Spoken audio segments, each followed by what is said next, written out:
Hello, my brothers and sisters on the Dragon's Path. My name is Tim Heyer, and I believe in dragons. Oh, my goodness, almost fell down. So, I want to talk to you about the Dragon's Path, and in this case, my theory. And that is where belief comes in. Belief. Normally, whatever I can say about the Dragon's Path is scientifically correct. Whenever I say that the four elements are actually the embodiment, that the four elements has the embody of the dragons, and they are called so and Quetzalcoatl and Leviathan. That is actually something that history said. It's in history books. It's not something made up. Whenever people are saying, "Oh, this didn't had a past," yes, it had a past, and a very large one indeed. Um, and so I say whatever nature is, like for example, fire is Fafnir, and water is Leviathan. And then Quetzalcoatl is, there are a lot of temples of Quetzalcoatl in Mexico. Quetzalcoatl is the air dragon, the winged serpent, with other words. Or, Tiamat, of course, the one that woke me up, the one of chaos, the one of the earth. And so this is actually very accurate, something that really happened, something that you can read in history. Wherever comes belief, yeah, something that you can feel, something that religions do. Religions follows someone else in spiritualities, follow someone else. They don't have any experience in this spirituality stuff, but believe in the people that had this spirituality stuff, most of the time for money, most of the time to have this power. So if you can see to the Vatican, yeah, a vow of poverty, they say. No, it's all about money and power, to follow someone else, of course. But in this case, on the Dragon's Path, it's not following someone else. And it pleases me, actually, my brothers and sisters, to know that there are so many people finally discovering their dragon, and that they could go on by themselves without me, without anyone, that they don't need help from anyone, that they can finally build up their lives together alongside with the dragon, that they know there is a dragon within, that they know there is a dragon outside of them, that they have a dragon circle by their side, around them, inside of them, that they know it. And it pleases me so much that it's called neo-paganism. It's actually paganism, that the Dragon's Path is. But they eventually seem to know, then to discover more and more, and it pleases me so much that they don't need any priest anymore, because they are the priests. That they have this feeling, that they have this knowing, that you don't even have to have these experiences, but this feeling of love and connection that you have is enough, my brothers and sisters.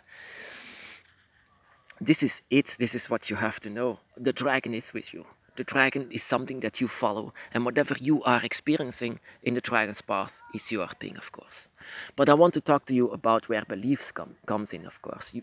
It's that I cannot prove. The dragon, of course, himself, the dragon, but also what happened to the dragon. I believe, for example, that the dragon is on the other side.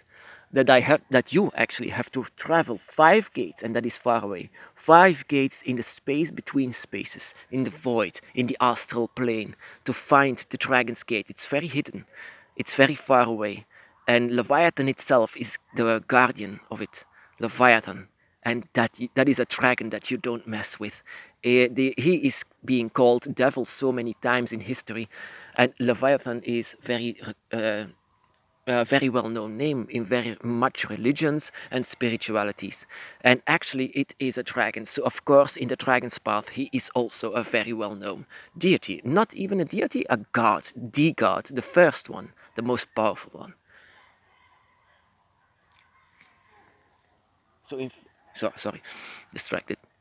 The most powerful one of them all is Leviathan. And after him, the dragon gods came, and if I can recall it, first Leviathan, then Tiamat, then Quetzalcoatl, and as the last one, Fafnir. Of course, there are also a lot of dragon gods within, like Ryu, for example, and Ladon. Those are also dragon gods. But these are the four, of course, elements. And wherever the beliefs comes in, my belief is something that I made a story about, is that the dragon used to live alongside with humans. That they also lived along dinosaurs. And there's, of course, they even look like them, but with more, with a crown, with more a very nice dress, you can say. And yeah, my belief is that that humans, these humans have, they don't actually share much with humanity. I mean, with other spiritualities. Oh my goodness, sorry about this. They don't share power. They don't share this world. Everything is below them. That is what humans is, and of course, a dragon was above them. They had more power. They had more abilities. They had more uh, claws and teeth and the mind. They had everything. They were smart and intelligent. They were everything. They could easily rule this world. But the dragons did everything with wisdom and care for everything. They were the defenders of nature, of the elements. And of course, humans didn't care about them. They didn't have a connection with nature. So they cut off trees. They didn't care. They killed animals. They killed even dragons, to a point that the dragon had to retreat and go back. And the dragon is a very spiritual being, so the dragon could do that. And they are now, and that is a belief, under the embrace of nature. Whatever dragon god they had, they are now under their wings, and that is where they are now. And that is what is called the fifth gate. 5 different gates, 5 different meanings, 5 different tests that you can have. And every time a test is succeeding, something of your humanity will go away, something that you will forget. That is what eventually will change you. Change is a large part of the dragon's path. Something that you will forget, something that you will remember, something that will replace you even. And that is what will happen if you go on the dragon's path and will learn everything again. It's like a rebirth. Of course, a rebirth is also something a very interesting, interesting way. Of course, a rebirth is like the awakening, like I said.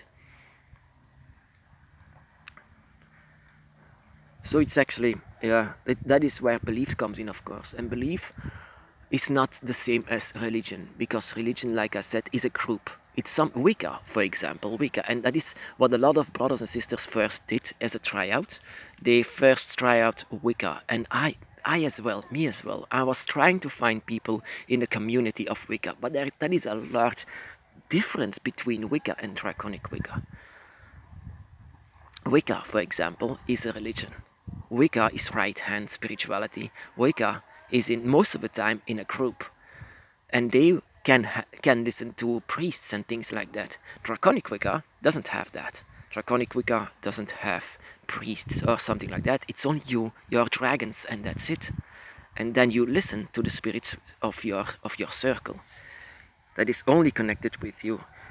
And that is also what the belief is, of course, my belief, that the dragon is always with you. I cannot prove this to people. I cannot say my dragon is here in this forest, just sitting just by my side, and that I have this dragon spirit within.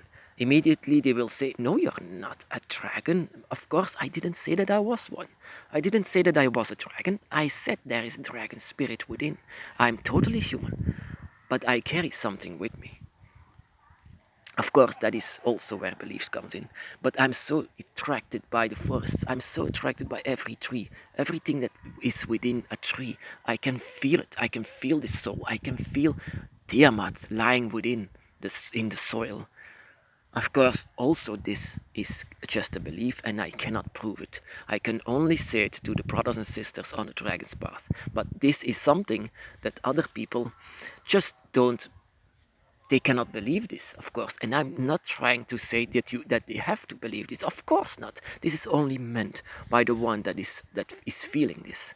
And I can understand this very, very well that people just don't believe it. Just like me, I don't believe in Jesus or something like. Yes, I of course he could be real, but all of this magic stuff, no, of course not. I don't even care about that.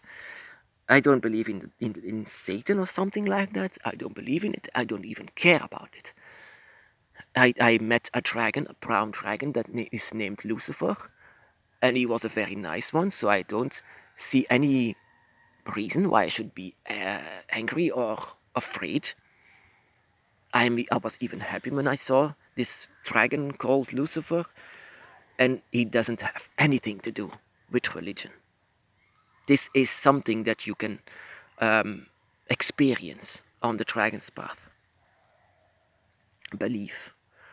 Um, yeah, of course, you don't need the books. That is why I say you don't need large books. You don't need anyone else's experiences. It's only yours. Even if you don't have any experiences on the dragon's path, even if you don't have these dreams, and even if you doubt yourself, even now that you have a dragon by your side, my brothers and sisters, if you watch this video alone, that is enough for me to know that you have a dragon circle, that there are dragons by your side, and that you have been reborn by one of the dragon gods.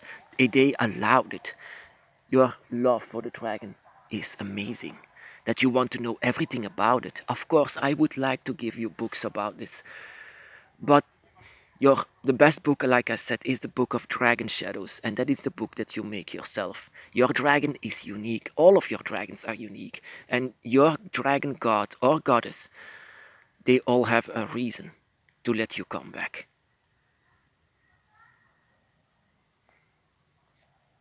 My brothers and sisters, be blessed.